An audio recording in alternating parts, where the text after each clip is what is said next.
You're looking at a species that have managed to survive for 500 million years. They've figured out how to harmonize with their environment in order to last that long. Every year when I'm seeing horseshoe crabs come up onto the beach, I'm watching something that has played out for millions and millions and millions of years, and I'm just in awe. Endotoxins, which can be there even when bacteria aren't present. So scientists use an extract called LAL, produced from harvested horseshoe crab blood, to test for endotoxins.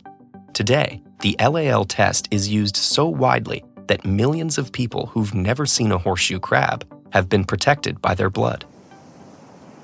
Welcome to the first episode of our Fall 2023 season.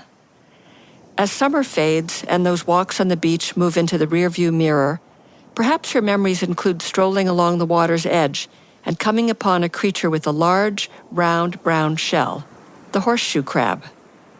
The horseshoe crab has endured for over 450 million years. It has survived several mass extinctions, including the one that killed off the dinosaurs. One reason for their incredible resiliency is their ability to fend off bacterial infection. Their blood contains cells that clot around invading bacteria, thereby protecting them from the attacking toxins. Today, we talk about how this animal's unique blue blood has become essential to modern medicine. We also talk about why horseshoe crab populations are dwindling and what biotech is doing to address the shortfall. I'm Rachel King, and you're listening to I Am Bio.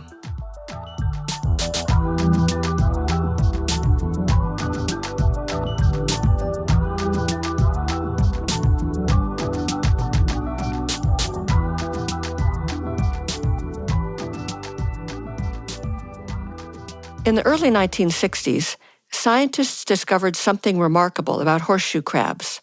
Their blue blood was particularly sensitive to endotoxins, which it can detect and eliminate. When confronted by harmful bacteria, the crab's blood cells clot and surround the invading bacteria to keep it from causing any further damage.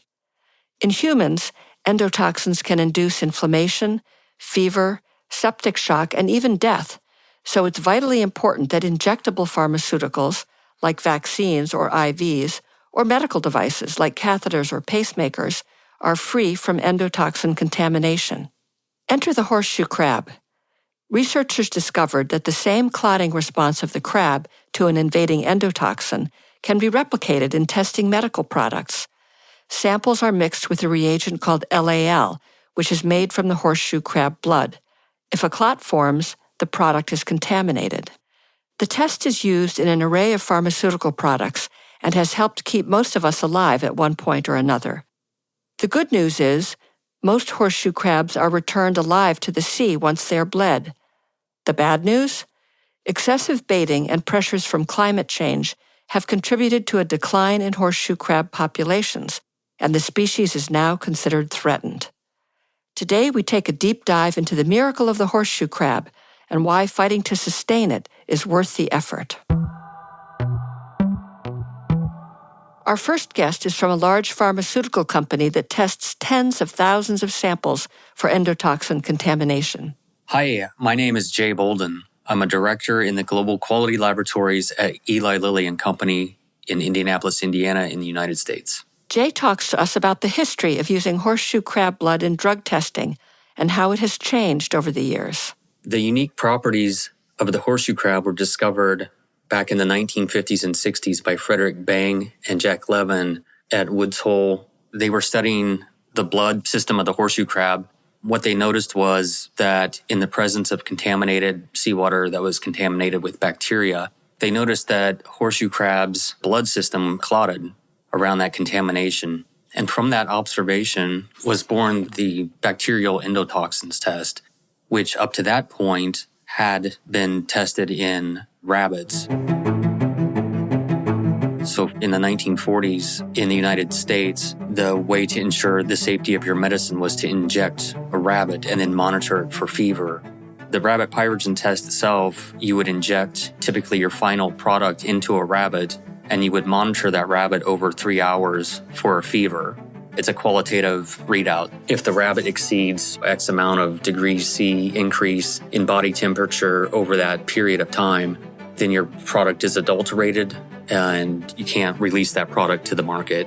But then if the rabbit does not have a fever, that meant your product was pyrogen-free and that it was of suitable quality to release to the market. The rabbit pyrogen test itself utilizes 3 rabbits and up to 8, and that's just per test. So I think historically, a lot of pharmaceutical companies had colonies of rabbits that had to be used for this kind of testing. Even with colonies of rabbits, it would be difficult to test tens of thousands of samples. It simply wouldn't be done. Jay explains the importance of the horseshoe crab blue blood discovery. The discovery of LAL, which is lemulized amoebocyte lysate, it's the purified horseshoe crab blood. It really changed pharmaceutical manufacturing quality control in that the standard up until the 1980s was a full-on animal test. And so the discovery of LAL and the subsequent implementation of that as a national standard test method, that made obsolete the rabbit pyrogen test. But it also enabled the ability to test a lot more samples. At Lilly, we test tens of thousands of samples per year with an endotoxin test, but you wouldn't likely have done that with rabbit testing. Jay describes the process for creating the test. The gist of it is that crabs are collected, a small amount of blood is taken from the crabs, and they're generally returned back to the sea. That blood is further purified. The cells themselves that contain the protein that detect the bacterial endotoxins is lysed, and then it's formulated into a test reagent. You would take a glass test tube, you would put your sample in it, you would put an amount of this purified horseshoe crab blood, the LAL, in it. You would incubate it for 60 minutes, invert that test tube 180 degrees, and then observe it for a clot, just like it would have clotted inside the crab or not. If it clots, it sticks in the glass tube and you're positive for endotoxin. If it falls out, you're negative for endotoxin. More from Jay in a bit, but now I'd like to introduce our second guest. My name is Deborah Kramer, and I'm a science writer. I've written 3 books about the sea and the shore, and I write occasionally for the New York Times op-ed page. For Deborah, it's imperative that the horseshoe crab survives. Protecting and rebuilding the horseshoe crab populations in the United States is essential. Horseshoe crabs are a limited supply, and the demand for this test is virtually unlimited as the pharmaceutical industry continues to expand, as personal medicine continues to increase. Because if you have personal chemotherapy or other immunotherapy treatments, the endotoxin test has to occur on all of that. So the demand is virtually unlimited. Deborah describes when she realized there was a problem with the horseshoe crab population and why we needed to reverse the decline.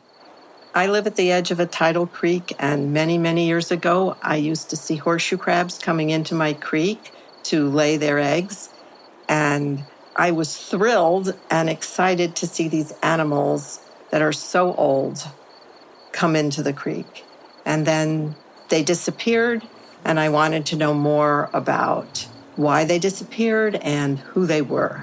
And I learned that they've survived every one of Earth's mass extinctions, and they seem to come from an entirely different realm. If you're on the beach in the middle of the night, half an hour before high tide, they come in, thousands of them, to lay their eggs, and then they disappear in the darkness half an hour later, and it's as if they've never even been there. The number of horseshoe crabs spawning in Massachusetts, for example, where I live, hasn't substantially or meaningfully increased in years.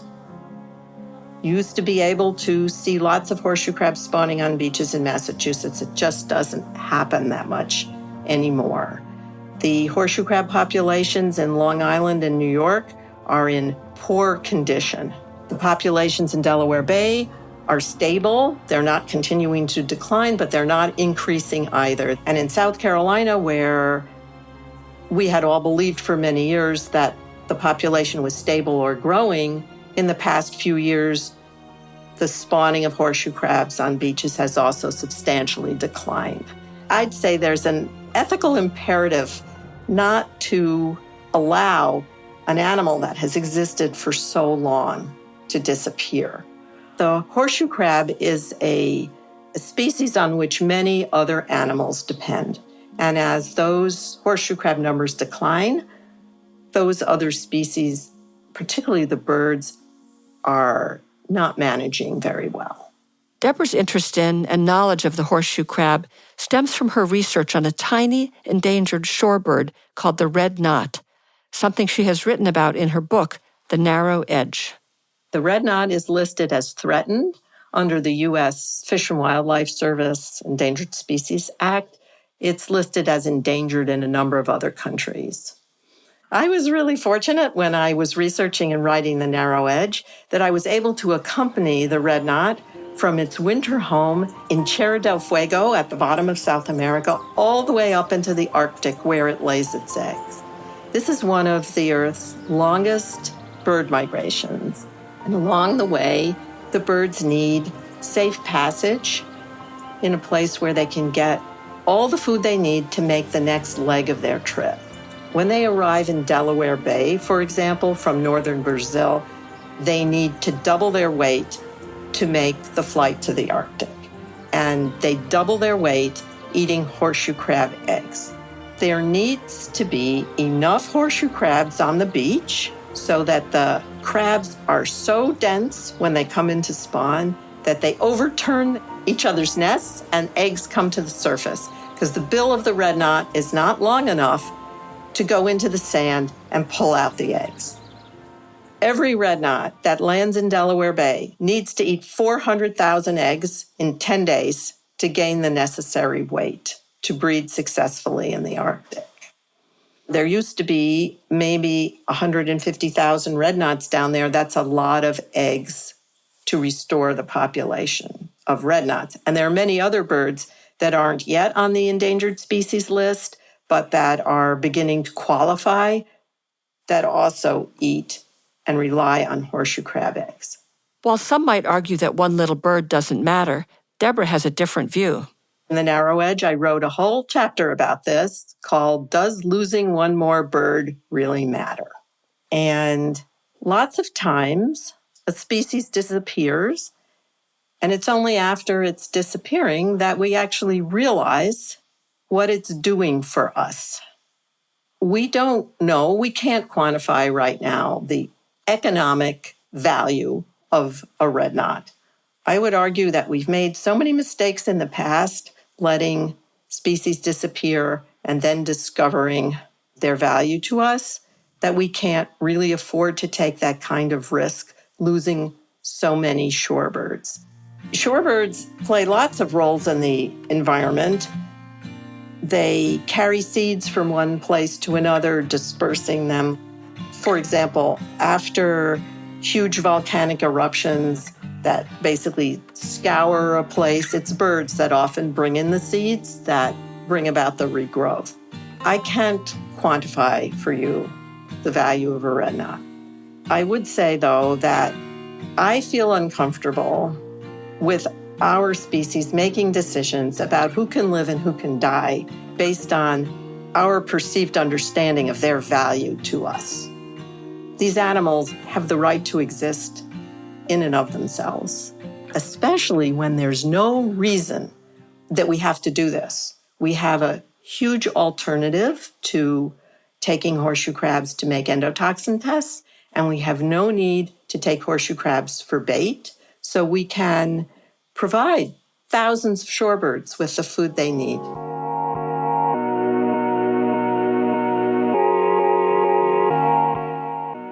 When we come back from a break, we'll talk about the alternative endotoxin test that Deborah just mentioned.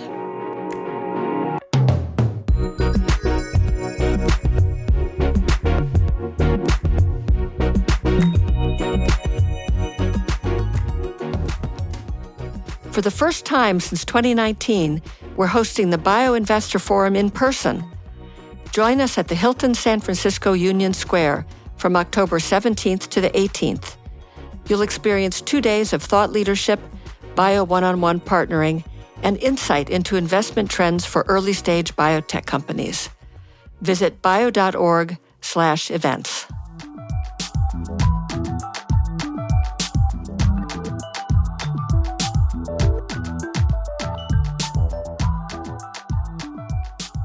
Of course, we're grateful for the incredible contribution the horseshoe crab has made to ensuring drug delivery is safe and free from contamination.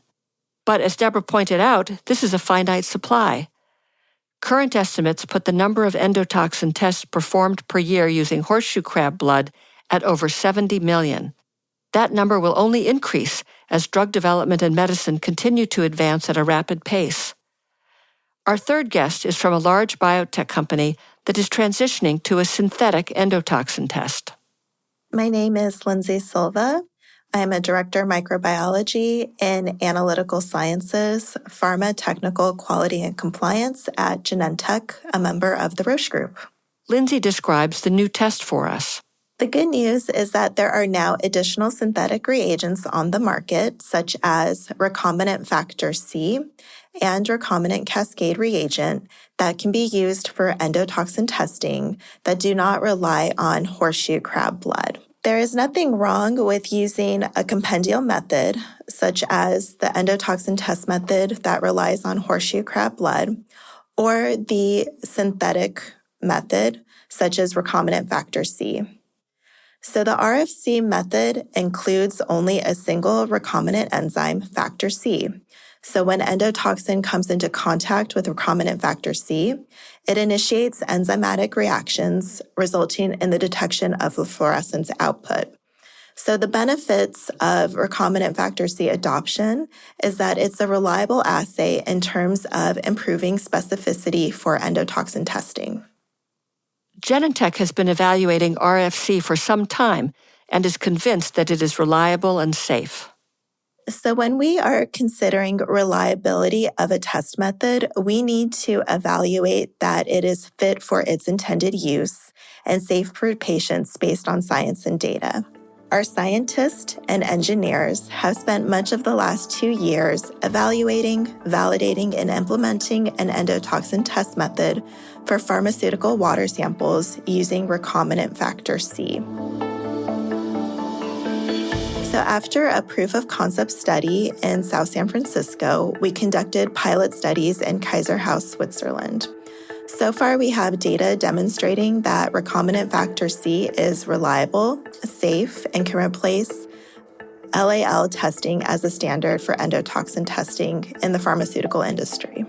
At this point, we are performing water testing at our Kaiserhaus quality control manufacturing site using the recombinant factor C method.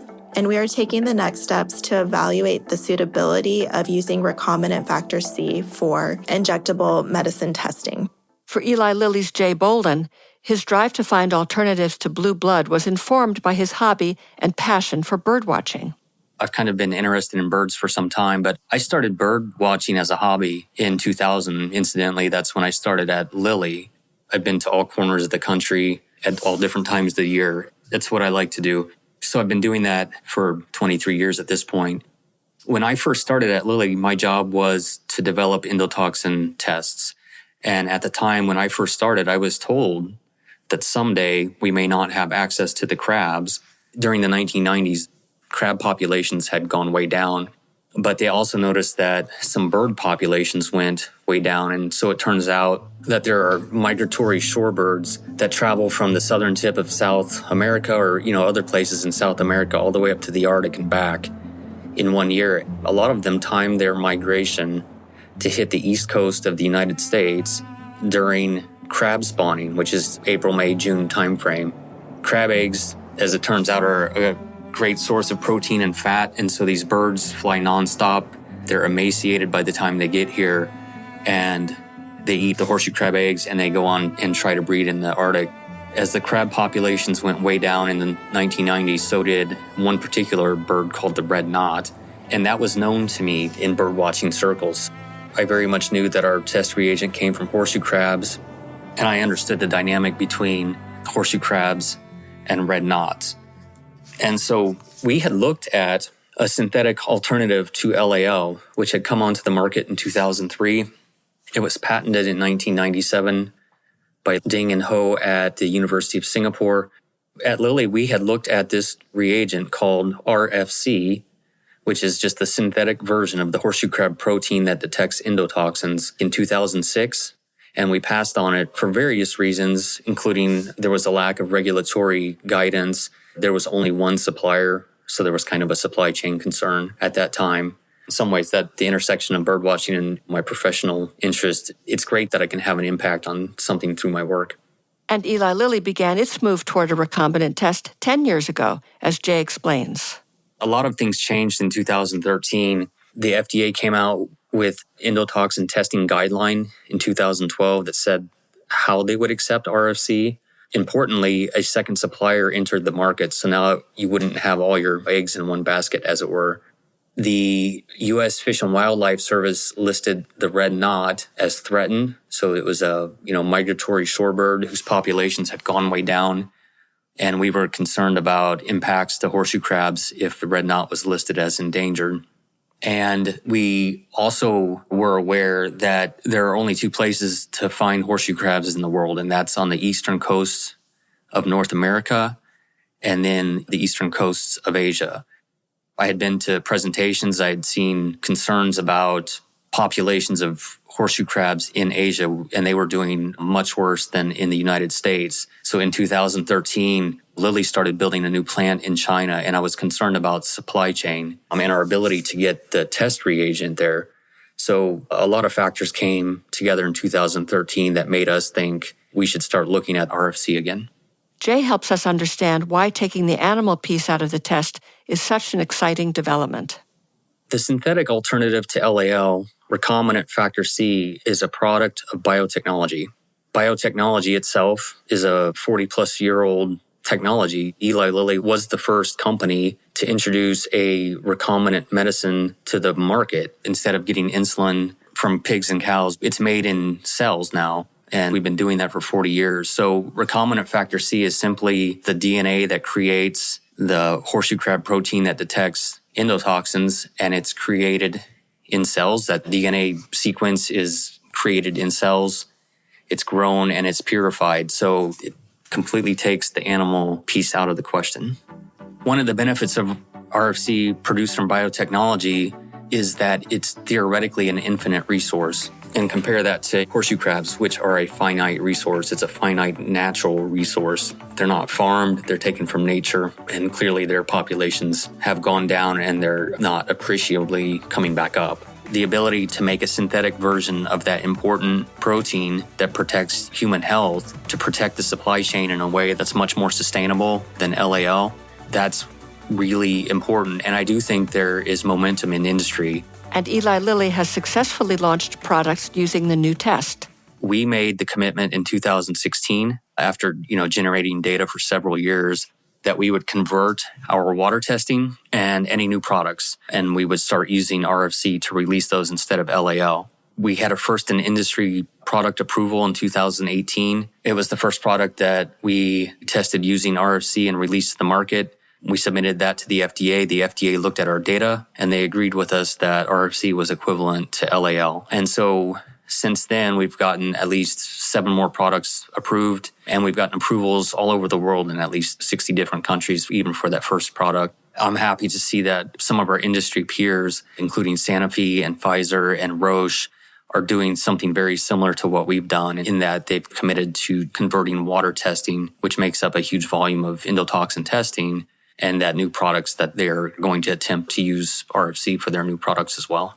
Lindsay says that indeed, Genentech Roche is committed to transitioning to RFC. We are focused on implementing recombinant factor C as an alternative non-pharmacopoeial method.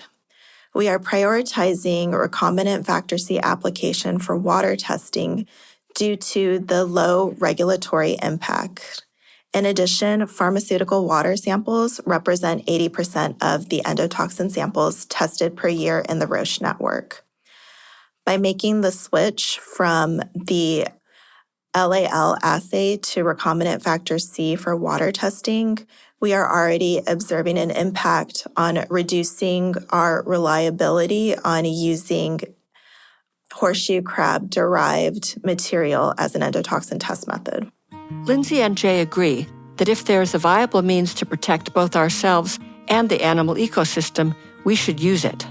Respect for a healthy planet and the environment has always been a priority for Roche and Genentech. We certainly hope that adoption of recombinant factor C will have a positive impact on the horseshoe crab population, because we realize that reliance on the Asian horseshoe crab population for a quality control assay is not sustainable. Our mission is to deliver life-saving medicines for patients. We want to make sure that when we test for the safety of our medicines, that we are doing it in a sustainable manner. One step in the right direction is to ensure that we are using test methods that do not rely on animal-derived material. Horseshoe crabs have protected patient safety for decades, but there's a better way to do it now. And so caring about not just the horseshoe crabs, but all the species that depend on horseshoe crabs. It's not just birds. Turtles eat horseshoe crabs. Horseshoe crabs eat other things. It's an ecosystem thing. Everything's connected. And so when you impact one thing, it not only impacts that one thing, it impacts a lot of things. The miracle of the horseshoe crab's blue blood has made modern medicine possible and saved lives. Now, biotechnology is returning the favor by reproducing this resilient animal's superpower with a recombinant version, hopefully allowing the horseshoe crab to endure for another 450 million years. I want to thank our guests, Jay, Deborah, and Lindsay, for helping us understand that our environmental ecosystem thrives only if all of its components thrive as well. And thank you all for listening. Make sure to subscribe, rate, and/or review this podcast, and follow us on Twitter, Facebook, and Instagram at I Am Biotech. And subscribe to Good Day Bio at bio.org/goodday.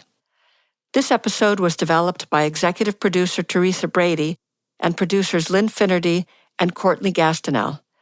It was engineered and mixed by Jay Goodman, with theme music created by Luke Smith and Sam Brady.